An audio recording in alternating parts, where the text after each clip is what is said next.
मेरे प्यारे विद्यार्थियों, नमस्कार।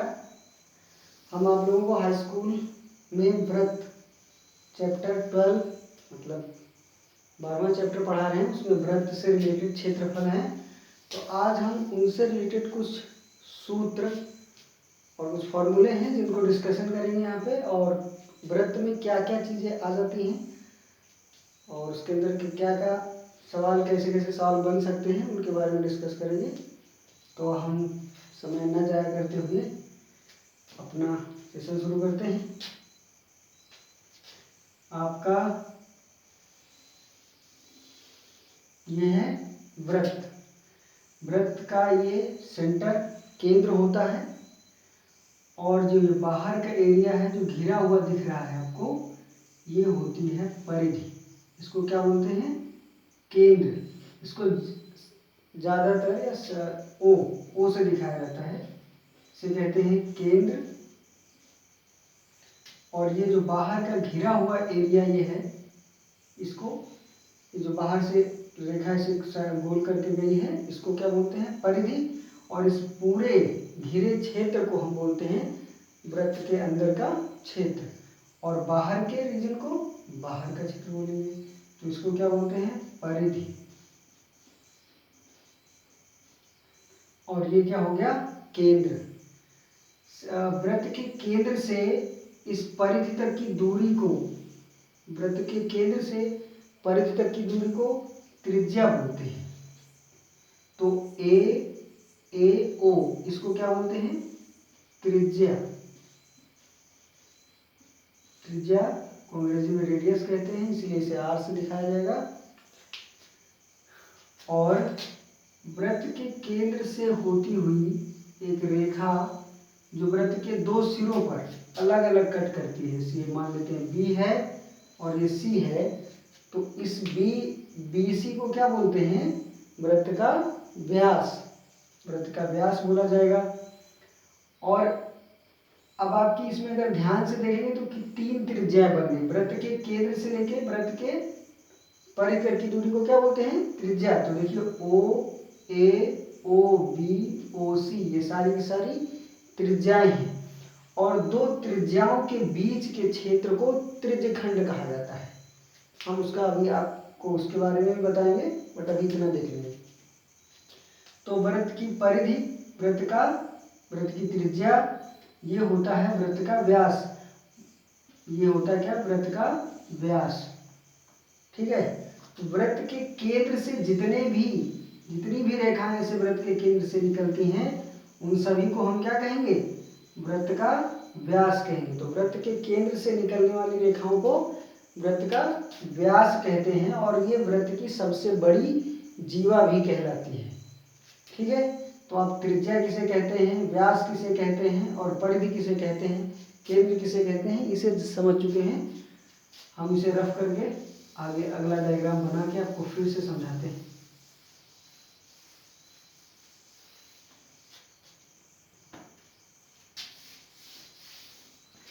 अब देखिए, यदि आपको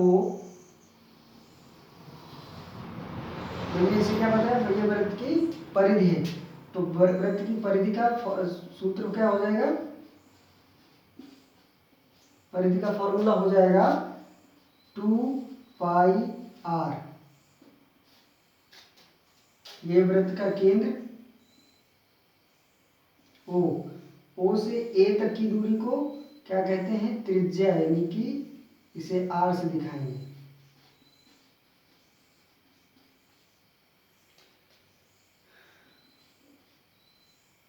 और ये होता है व्यास, जो व्रत के केंद्र से जा रहा है। A, ये B, ये C, इसको क्या कहेंगे? व्रत का व्यास।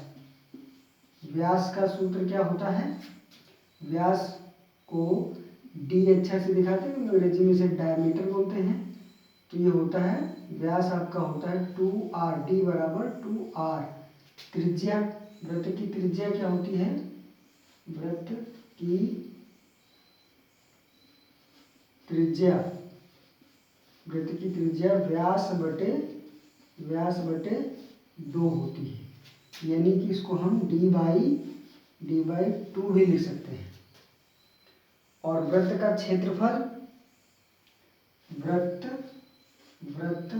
का क्षेत्रफल, क्या क्षेत्रफल यानी कि एरिया, अंग्रेजी में एरिया बोलते हैं, πr², ये होता है। तो ये हो गए वृत्त से रिलेटेड कुछ सूत्र या फॉर्मूले। अब हम आपको, ये हो गया,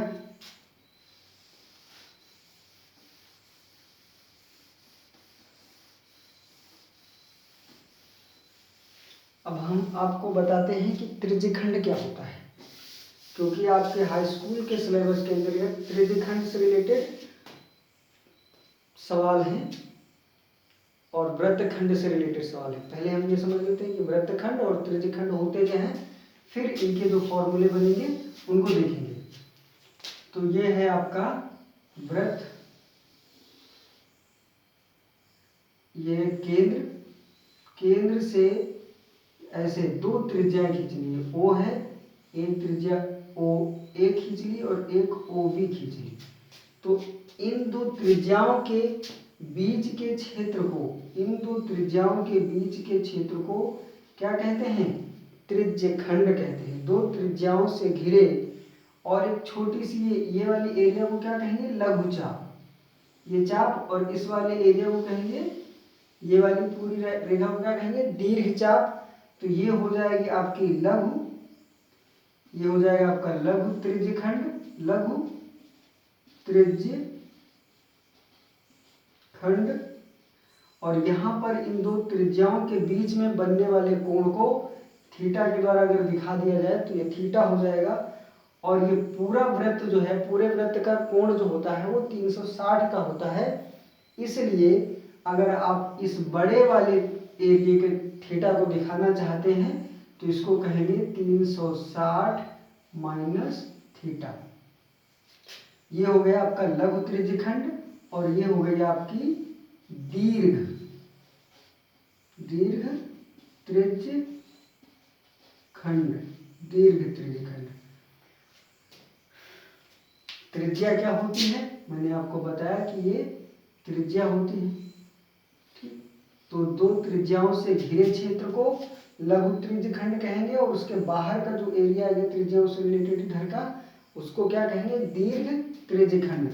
लघु त्रिज्यखंड का क्षेत्रफल क्या हो जाएगा, अलग लिख लेते हैं। लघु त्रिज्यखंड का क्षेत्रफल, लघु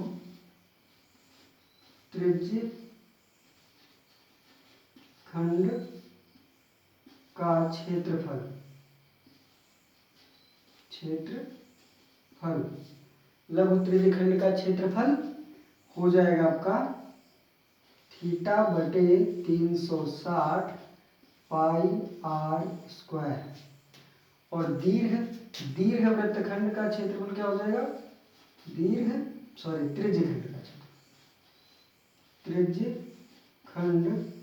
का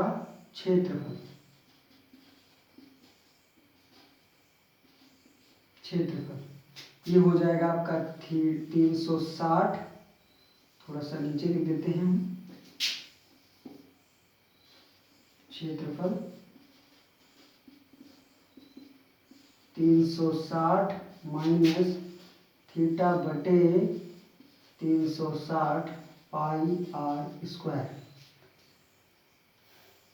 ये हो गए आपके क्षेत्रफल। अब इस वाले इतनी चाप को बोलते हैं लघु चाप, इसको क्या बोलते हैं, लघु चाप। और इसको बोलते हैं दीर्घ चाप, क्या कहेंगे, दीर्घ चाप, इसको कहते हैं दीर्घ चाप।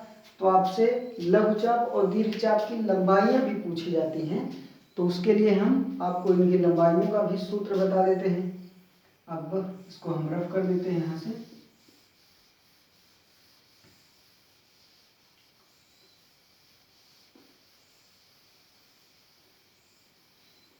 तो लघु चाप की लंबाई और दीर्घ चाप की लंबाई क्या आ जाएगी, लघु चाप की लंबाई बराबर 2πr, सॉरी ये तो परिधि है, लघुचाप की लंबाई हो जाएगी थीटा बटे 360 डिग्री गुणे 2πr, ऐसे होता है। ठीक है, दीर्घ चाप की लंबाई के लिए फिर वही बड़ा वाला हम एंगल ले लेंगे। तो दीर्घ चाप की लंबाई, दीर्घ चाप की लंबाई ये हो जाएगी आपकी 360 डिग्री माइनस थीटा बटे 360 और 2πr, क्योंकि ये परिधि से ली गई है इसीलिए इसका जो है परिधि से हो जाएगा। तो ये हो गई आपकी लंबाइयाँ। अब आपसे हाई स्कूल के लेवल में ये भी पूछा जाता है कि लघु वृत्तखंड क्या होता है और दीर्घ वृत्तखंड क्या होता है, तो हम उसको भी देख लेते हैं। उसको रफ कर देते हैं, आगे देखते हैं अगला डायग्राम, जिसके थ्रू हम समझ लेंगे कि लघु वृत्तखंड क्या होता है और दीर्घ वृत्तखंड क्या होता है।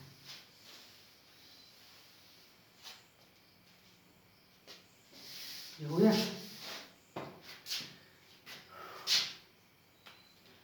ये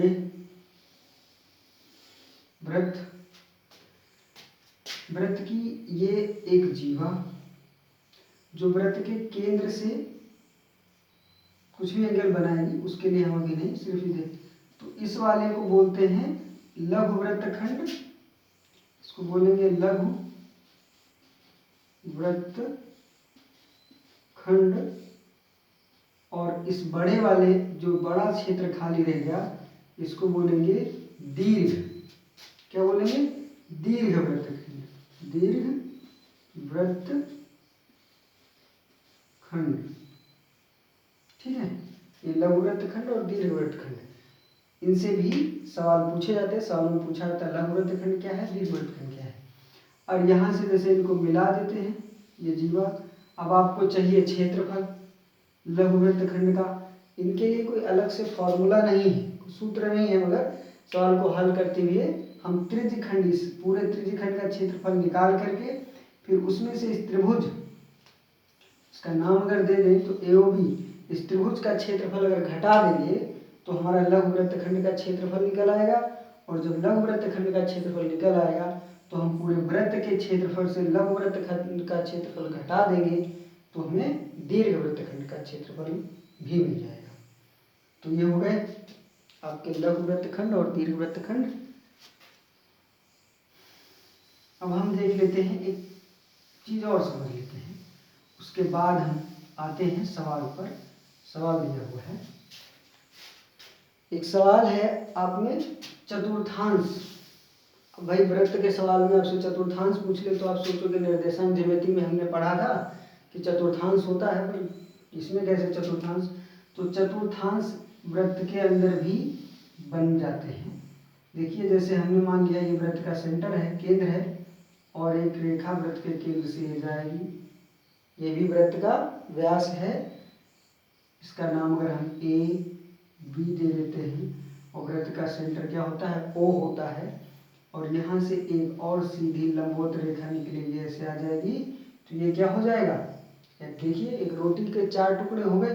तो इसको भी क्या बोलते हैं, 1/4 कहोगे, इसको भी 1/4 कहेंगे, इसको भी 1/4 कहेंगे, और ये भी 1/4 हो गया। और इन सभी को क्या कहेंगे, चतुर्थांश। चतुर्थांश, इनको क्या कहते हैं, चतुर्थांश। तो आपसे कभी कभी डायरेक्ट ही चतुर्थ